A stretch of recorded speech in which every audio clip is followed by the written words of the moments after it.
ආයුෂ බොහෝ වේවා. ඇත්තටම ඔයගොල්ලෝ හැමෝටම ගොඩක් දවසකින් වීඩියෝ එකක් කරන්නත් බැරි වුණා.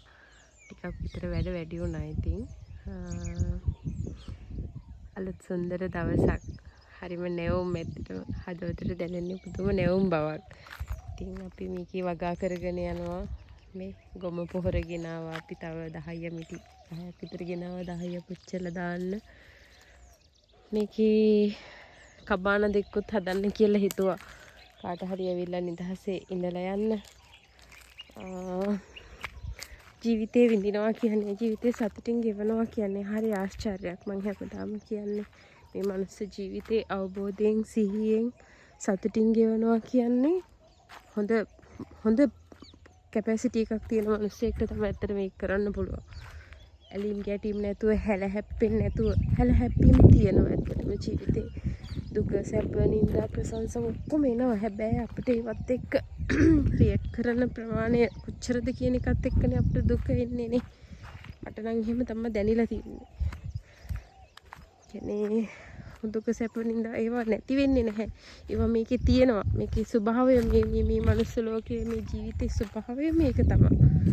හැබැයි අපිට ඒවත් එක්ක හැප්පෙන්නේ නැතුව යන්න පුළුවන් නම් අවබෝධයෙන් මේ සිද්ධීන් දකින්න පුළුවන් නම් මේක තමයි ජීවිතේ ස්වභාවය කියලා සත්‍ය විදිහටම හදවතින්ම ඒක තමයි ඇත්තටම ජීවත් වෙනවා කියන්නේ. මේ බලන්න කිසිල් පළ හදලා ගියා නිකම් මේ දවස්වල හොඳටම අවුවයි.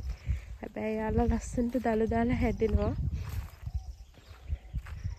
ඉතින් අපේ ජීවිතේත් මේ වගේනේ. අපේ දරුවෝ අපි පොඩි කාලේ ඉඳන් ලස්සනට හැදිලා ඉස්කෝලේ ගිහින් ලොකු වෙලා අර මේ ගහකොයි අපේ මේ ජීවිත කාලය හරි අවබෝධයෙන් ගෙවන්න මට දැනෙනවා මේ මෙයාලා ලොකු ඉගෙන එනවයි අපේ ජීවිතේ ලොකු ඉගෙන ආවයි ඊට පස්සේ මේ ગેප් මේක මේ අපි වෙනස් වෙන්නේ කොහොමද මෙයාලට වඩා මොකක්ද අපිට වෙන්නේ කියන එක මේ සබාදහම අපිට හරි අපූර්වට හැමදේම සකස් කරලා දෙනවා. ඉතින් සතුටින් නිදහසේ හොඳ වාතාශ්‍රය ලැබලා හුස්ම අරගෙන නිරෝගීව හොඳ ආහාර පාන අරගෙන ආහාරය ඖෂධයක් විදිහට අරගෙන මේ සෝලර් එකෙන් කරන්ට් එක එනවා මේ නළලින්ෙන් මේ වතුර එනවා. ඉතින් සබාදහම අපිට දීලා නැති දෙයක් නෑ. සතුටින් ඉන්නයි තියෙන්නේ. ඒකට හොඳ කැපැසිටි එකක් හොඳ අවබෝධයක් අපේ ජීවිතේට ඇත්තටම හදා ගන්න ඕනේ.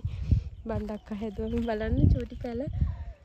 ඉතින් මේ නිදහසේ සතුටින් ජීවත් වෙන්න ඕනේ. ඔයගොල්ලොත් සතුටින් ඉන්න අවබෝධයෙන් සතුටින්